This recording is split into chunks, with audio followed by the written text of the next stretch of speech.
The professor began his lecture in the University of New Hampshire auditorium, his tone brimming with confidence. It's time to move past the myths religion has held humanity back for centuries, and one of the biggest stories still dominating. So, many lives is Jesus. Let's be clear.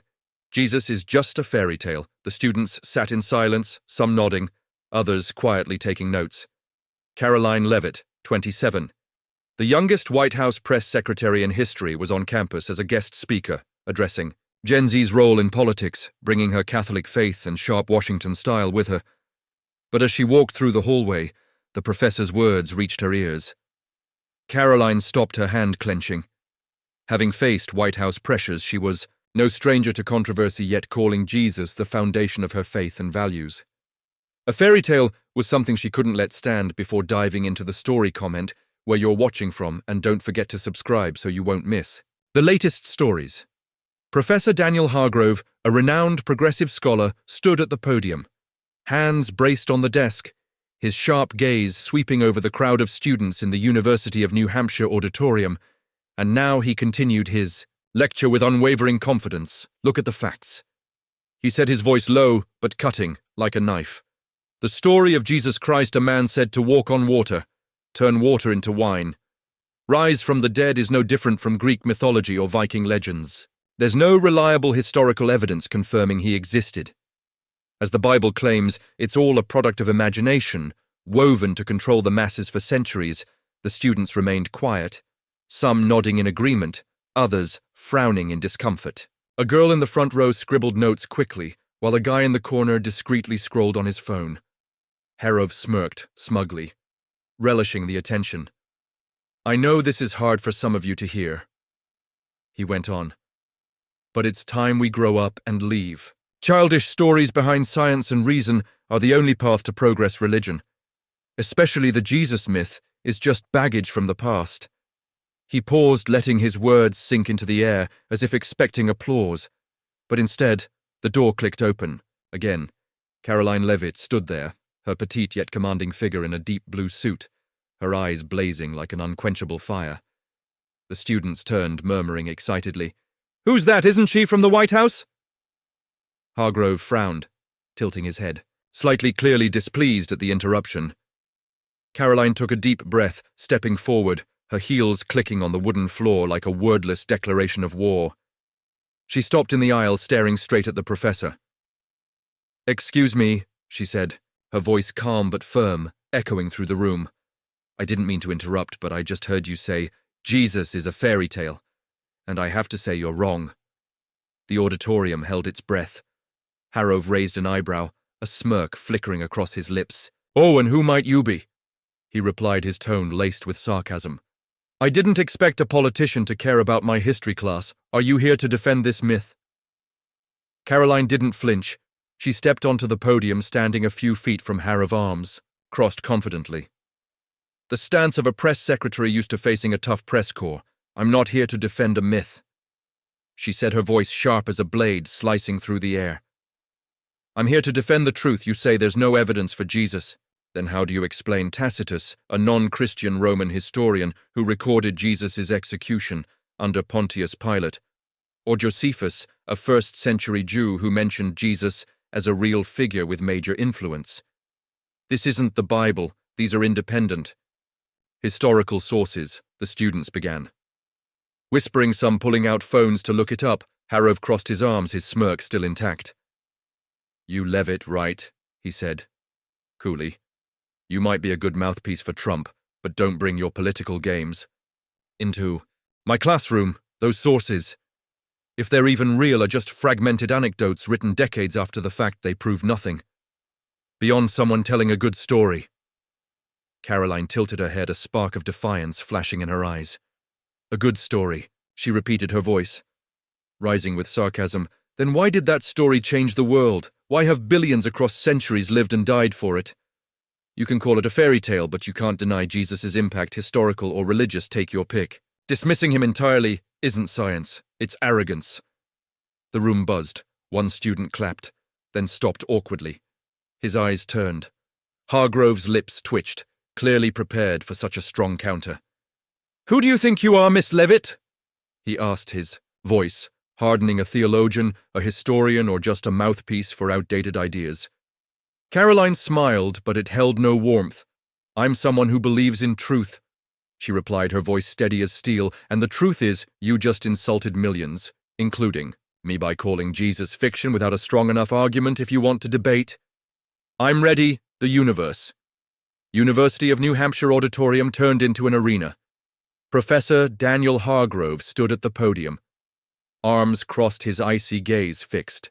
On Karoline Leavitt, the students filled the seats, eyes wide, some already filming with their phones, unwilling to miss a moment. Caroline Petite, in her deep blue suit, stood firm in the aisle. Unfazed by his stare, the air was taut, waiting for a spark. To ignite it, Hargrove broke the silence. His voice dropping thick with sarcasm. Miss Leavitt, you think you can just waltz in here and lecture me? You believe a few scraps from Tacitus or Josephus make Jesus real. How disappointing from someone who claims to be informed. He shook his head, as if scolding a naive child. Caroline's lips twitched, her eyes flashing with defiance. Disappointing. She echoed her tone, rising with mockery. I don't need you to know who I am to say you're wrong, you think. Dismissing anything that doesn't fit your rational box is clever. No, I'm standing here for what I believe, what my family, my Catholic faith and history have taught me. She took another step, her voice firm as nails. Jesus isn't just a name in a book. He was real. And you can't deny that, just because you don't like it. The student stirred, whispers. Rising, Hargrove let out a dry laugh, but it couldn't mask his irritation. Oh, Catholic faith, he said, dripping with mockery, is that the armor you're in? Here, I suppose, working for Trump forces you to cling to fairy tales for justification. But let's be honest, Miss Litt. Do you really believe he walked on water, turned water into wine, rose from the dead, is that? What you want these students to buy? He gestured to the room as if inviting them to join in, ridiculing her. Caroline took a deep breath, staying calm but her eyes blazing. I'm not here to force anyone to believe in miracles, she replied, her voice steady but unyielding. That's impersonal choice, but I'm here to say calling Jesus pure fiction is flat out wrong. You want sources? Tacitus recorded the execution under Pilate. Josephus mentioned Jesus as a real figure leading a major movement. This isn't legend, it's history. You don't have to believe he's the Son of God, but denying he existed, that's willfully blinding yourself to the truth. Hargrove crossed his arms, tilting his head, the smirk returning history. You say scattered anecdotes written by people who saw nothing. Decades after it all ended, you call that evidence. I call it hearsay. Inflated by a fanatic mob, you seem smart, Miss Leavitt, but clearly you'd rather swallow what's shoveled at you than analyze it. His words struck like a dagger. Caroline stood taller, her gaze locked on him. Analyze, she said, her voice lowering but brimming with power. That's why I'm here. I don't swallow anything. I grew up in a Catholic family in New Hampshire, played softball to build grit and learned to see truth through both. Reason and heart, you can mock my faith, but you can't erase Jesus' impact, not just on me. But on billions who've lived by his teachings. A male student in the middle row raised his hand, voice hesitant. Miss Leavitt, what do you mean by impact? Do you actually believe the miracle stuff? The room turned to her, waiting. Caroline gave a small, genuine smile, the first in the debate. Thanks for the question. She said, her tone warming, I believe in the power of Jesus' ideas. Love, forgiveness, sacrifice, miracles, that's up to you. But don't let anyone tell you he didn't exist. He changed how. We live how we build societies. That's fact, not fairy tale. Hargrove laughed loudly, no longer hiding his frustration ideas. Huh, your turn turning a fictional figure into a symbol to prop up your conservative politics. I know this game you learned. It from Trump, didn't you, using emotion to override reason, but here in this classroom, we deal in facts, not sappy feelings. Caroline tilted her head, her eyes sharp as a blade. Facts, she asked, her voice rising with defiance. The fact is you just insulted in me and millions by calling Jesus fiction without an argument beyond your own area. And you say I use emotion. Fine, I'm human, not a robot, but don't get it twisted. My case rests on history, not feelings. You dismiss everything that doesn't fit your worldview. Is that reason? Or just stubbornness? The room erupted in murmurs. A girl in the front clapped, then stopped as Hargrove glanced over. Another guy shouted, she's got a point. Hargrove's fists clenched his face, reaning he wasn't used to, being challenged especially by an outsider barging into his class. "You want to argue emotions," he snapped. "Fine, but keep your politics and superstitions out of my classroom." Karoline took another step closer to the podium, her eyes never leaving him. "I didn't bring politics here," she said, her voice solid as steel. "I brought truth, something you seem to have forgotten how to face if you want to keep going. I'm game the student." Whispers. Rose like waves, phones held high, capturing every second, "Professor." Daniel Hargrove stood at the podium in the University of New Hampshire auditorium. Fists clenched, face flushed with anger. Karoline Leavitt, petite but formidable in her deep blue suit, stood a few steps away, her piercing gaze unflinching the debate, had spiraled beyond academics into a clash of arrogant reason and steadfast faith. Hargrove took a deep breath, trying to regain composure, but his voice still trembled with frustration. "You call me stubborn, Miss Leavitt," he growled, pointing at her. "I've spent my life studying history, analyzing sources, while you, a young woman who's just a mouthpiece, dare lecture me on truth. You think a few scraps from Tacitus and Josephus are enough to make me bow to your Jesus ridiculous. You walk into my class with this confidence, but your politics and superstitions have blinded you." Karoline tilted her head, a faint smile, crossing her lips, but devoid of friendliness, blinded. She asked, her voice dropping with defiance. "No, I'm standing here because I see the truth, one you refuse to accept. I don't need to be your student to know dismissing anything outside your rational box is a mistake. I grew up in a Catholic family in New Hampshire, learned to question and dig deep because I don't settle for easy answers. And now I'm here not for politics or superstition, but for the truth. History has proven." The students sat silent, holding their breath. Harrove let out a dry laugh, but it rang, hollow, lacking confidence. "Your truth?" he sneered. "Your truth is a story spun by a fanatic mob, used by you and people like Trump to manipulate emotions. You say Jesus changed the world. Sure, I won't deny the myths. Influence, but influence isn't proof of existence. Hitler influence, ence. The world, too, does, that make him a god." Karoline took another step, her eyes blazing. "Don't compare Jesus to Hitler," she said, her voice like steel. "That's a cheap trick, and you know it. Jesus taught love and forgiveness. Hitler brought death and destruction. But if you want to talk about influence, look at the laws, morals, and society we live in. Where did those values come from? From Jesus' teachings. A real person, not a fiction. You may not believe he's the Son of God, but don't pretend he didn't leave a mark deeper than anyone in history." Arro crossed his arms, his eyes flashing with anger. "You really are Trump's disciple," he said. His voice icy, all flashy words, no substance. "You think those cliches will sway anyone here? These students are smarter than that.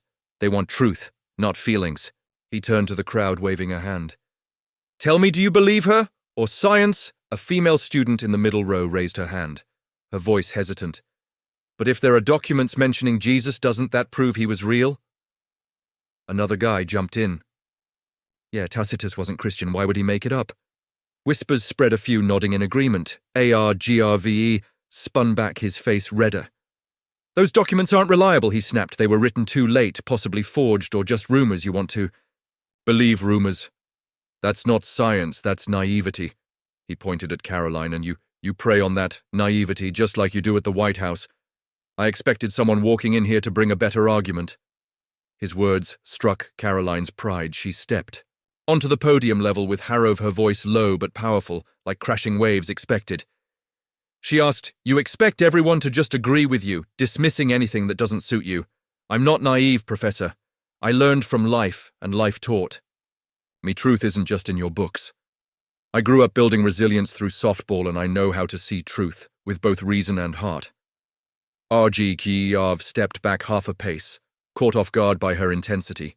"You think your personal story makes you?" "Right," he growled. "I don't care how you grew up, I care about evidence. Real evidence, not the fragmented anecdotes you keep repeating." Karoline smiled this time. "A victorious one, real evidence," she asked. "You want evidence. Look at history without Jesus." "Or do you think we'd have hospitals, schools, or the concept of human rights?" Those didn't just appear. They came from his teachings. You can call them anecdotes, but I call them the foundation of our world. The students erupted in applause, no longer shy. A girl shouted, "She's right." Another guy raised his phone. "I just looked it up. Tacitus is real." Harov clenched his fists, his lips tightening into a line. He wasn't used to the crowd turning on him, especially from a stranger barging into his class. "You're good at polishing yourself," he said, his voice dropping with bitterness. "But don't expect me to buy into this performance. You might fool them, but you won't fool me." Karoline looked him straight in the eye. "Fearless, I don't need to fool anyone," she replied. "The truth speaks for itself. I'm standing here for what I believe, and I won't stay silent just because you won't listen." Karoline Leavitt stood on the podium in the University of New Hampshire auditorium, her eyes shining petite, but commanding in her deep blue suit. Professor Daniel Hargrove, a renowned progressive scholar, now stood still, gripping the edge of the lectern, his gaze flickering between anger and confusion. For the first time in the debate, he didn't respond immediately. The crowd leaned toward Karoline phones, held high recording, some students even standing to cheer, and Harov sensed he was losing ground. Karoline took a deep breath, her voice lowering but still resonating. "If you see that as a loss, maybe the problem isn't me, it's how you view truth." Her words were a final blade, not harsh, but sharp, leaving a heavy silence in the room. The students kept, whispering, some nodding in agreement, others watching Hargrove for a reaction. Hargrove opened his mouth, but this time no words came out. He turned away, his eyes dropping to the worn wooden floor as if searching for an answer in its time-scratched lines. In his mind, he had no memory of Karoline. She was a stranger who'd walked into his class, an unexpected opponent. But he wondered, did I miss something? Was I wrong to shut my mind to what can't be measured? He'd spent a lifetime studying history with cold reason. But now her conviction made him pause. Karoline didn't let the silence linger. She turned to the crowd, her voice warmer, but still powerful. "I'm not here to force you to believe Jesus is the Son of God," she said, scanning the students' faces. "That's your choice. But I'm here to say completely dismissing him, calling him a fairy tale, is dishonest. Science doesn't explain all of humanity. History isn't just data, it's ideas. People who changed how we live. Jesus was one of them. He was real and he matters." A male student in the back raised his hand, voice curious IOUs. "But if science can't prove miracles, why do you still believe?"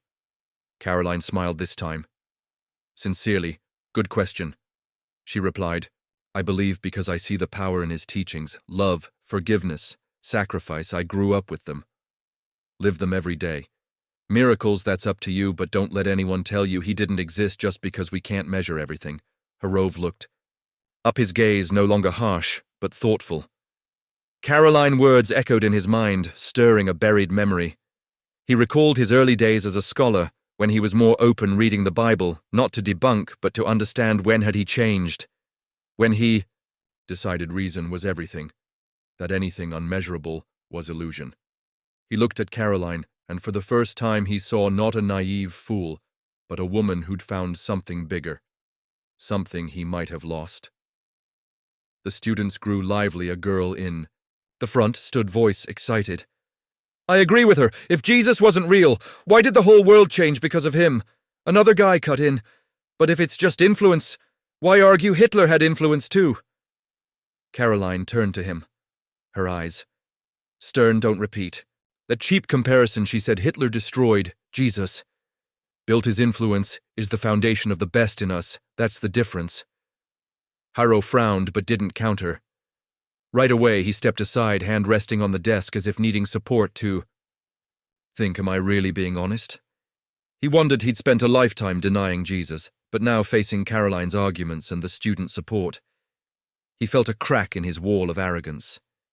He looked at her, his voice lowering for the first time, free of sarcasm. "You say science doesn't explain all of humanity," he said slowly.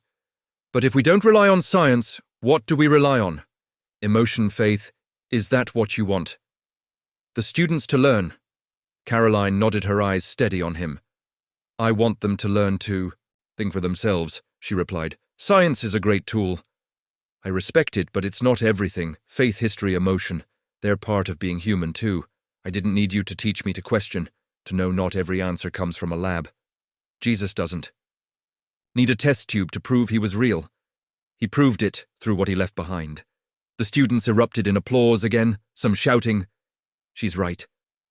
Harov stood there, his hand trembling slightly. He looked around, seeing young faces watching him with a different look, not blind awe but curiosity challenge, he wondered. Have I been too rigid? Did I miss something? She sees the students couldn't sit still. Some stood, phones raised, recording, whispers spreading like waves. The debate had peaked, and the tense air now turned to uncontainable excitement. Karoline took a deep breath, turning to the crowd, her voice ringing warm and strong. You're Gen Z, my generation, she said, her gaze sweeping over their young faces. I'm not here to force you to believe anything. I just want you to think for yourselves. Jesus, he's not a fairy tale, he's part of history. Part of what made us. He was real and he matters. You want to dismiss him, fine, but do it with truth, not arrogance, and if you want to ask more, I'm always game here or on X, she winked, adding a Gen Z flair, making some students laugh and clap loudly. Karoline stepped off the podium, not to leave, but to stand closer to the crowd. She raised a hand to quiet them, her voice lowering, but magnetic. I don't need you to agree with me, she said. I just want you to question like I did. She glanced at Harov, a look, not of hostility, but subtle respect. Karoline reminded him of his early teaching days when he urged stud students to challenge everything, not just accept his words. He wondered, when did I close my mind? He looked at her, and for the first time he saw not an adversary, but someone reminding him why he once loved this job. The students didn't notice Hargrove's silence. They were too caught up with Karoline, a guy in the back, yelled, "You should be a professor here." Another girl raised her phone. I'm posting this on X right now. See. Karoline Wynn's laughter rang out and Karoline smiled, shaking her head slightly. Thanks, she said, her tone tinged with humor. But I like my white house job better, less paperwork. The crowd laughed again, the mood lightening, but their respect for her remained clear. Harov finally spoke, his voice low and slow, no longer sharp. Are you done, Miss Leavitt? He asked, his gaze on her carrying subtle curiosity, not enmity. Karoline turned, nodding. I'm done, she replied, but I hope you're not. I hope you'll rethink what I said. Her words weren't an attack, but an invitation, a gentle yet meaningful challenge. Hargrove didn't answer right away. He turned. To the crowd, his voice quieter than usual. Class ends here today, he said, then stepped off the podium, grabbing his briefcase. The students were surprised. Some whispering did he give up, but Hargrove hadn't given up. He just needed time. He glanced at Karoline one last time, a flicker of acknowledgement in his eyes, though he didn't voice it. Karoline stood amid the crowd, a few students surrounding her with questions. How do you stay so calm? A girl asked. I'm not always calm. Karoline laughed. Another guy cut in. Do you think the professor will change his mind? Karoline looked toward Hargrove, now near the door. I hope so, she said. Chike, a smart man, I just want him to reconsider. As Harov left the auditorium, he paused in the hallway, gripping his briefcase tightly. He heard the students still cheering behind him.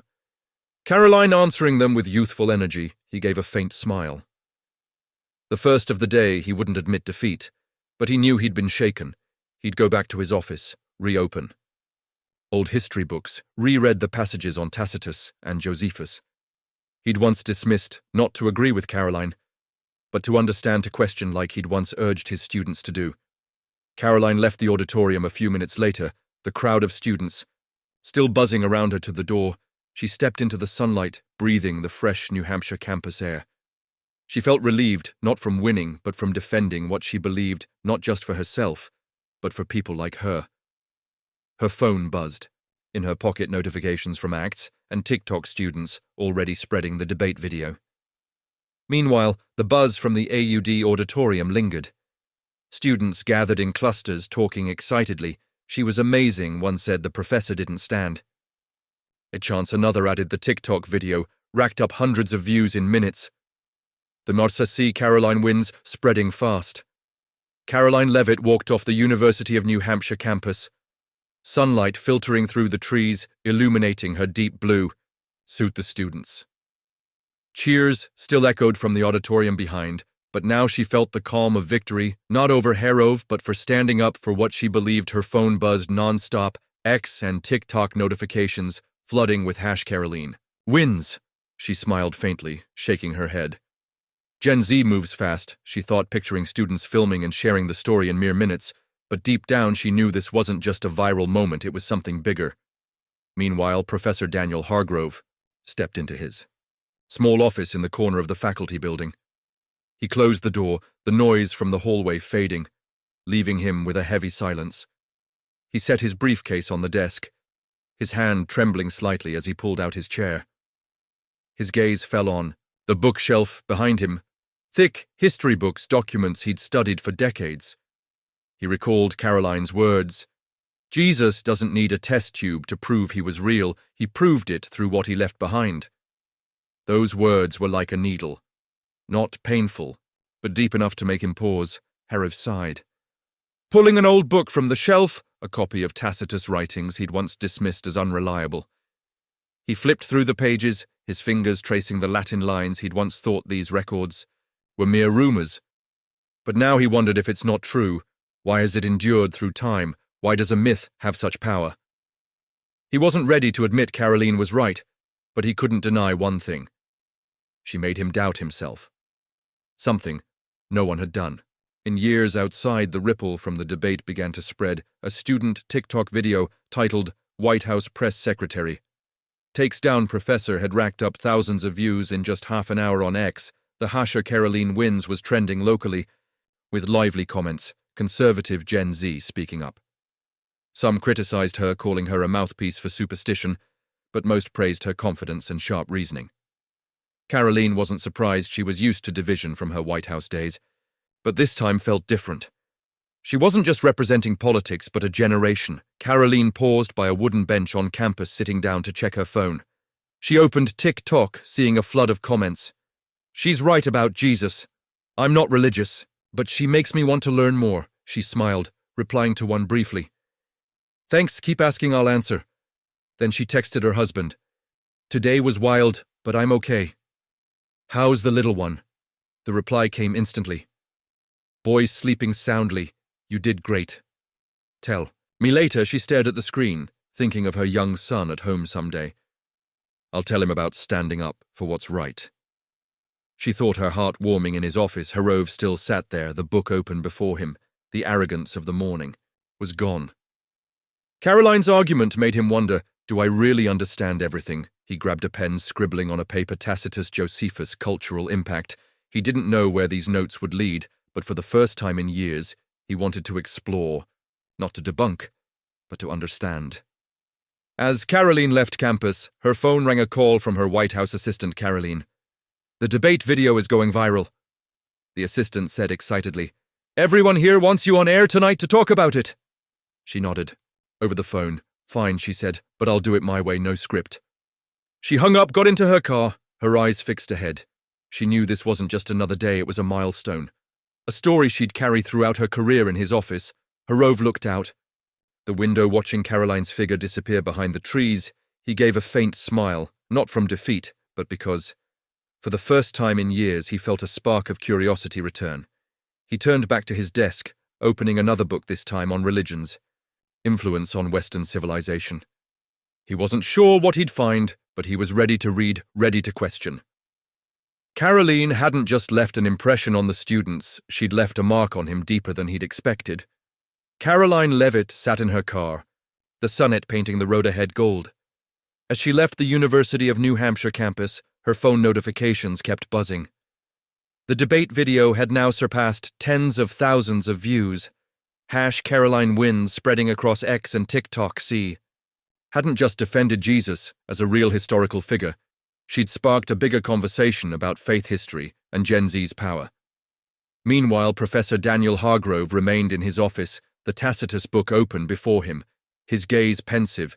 The debate wasn't just an event, it was a turning point, leaving a profound lesson for all. For Karoline, today proved Gen Z could stand up for the past without losing the future. She'd shown faith and reason weren't enemies.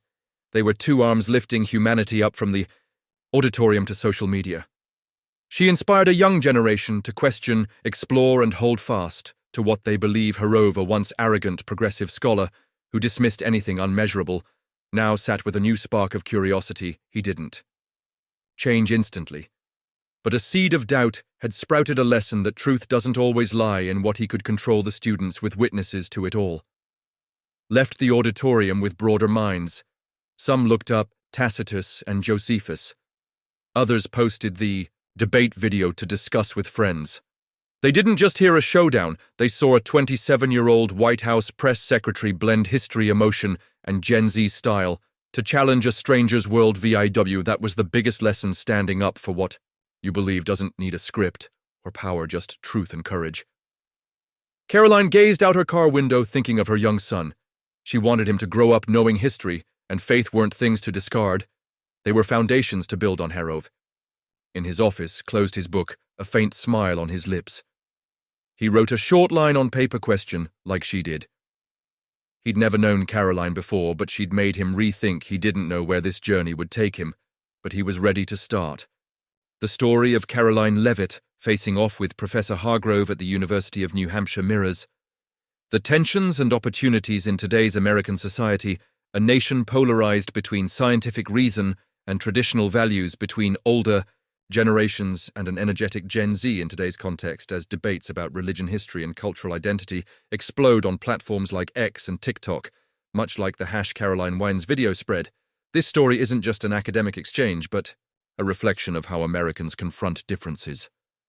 Karoline, with her Tacitus and Josephus-backed case for Jesus as a historical figure, represents young conservatives striving to preserve a faith heritage in an increasingly secular society. Conversely, Hargrove, with his initial arrogance and later self-reflection, mirrors a segment of American intellectuals who sometimes dismiss the past without full consideration.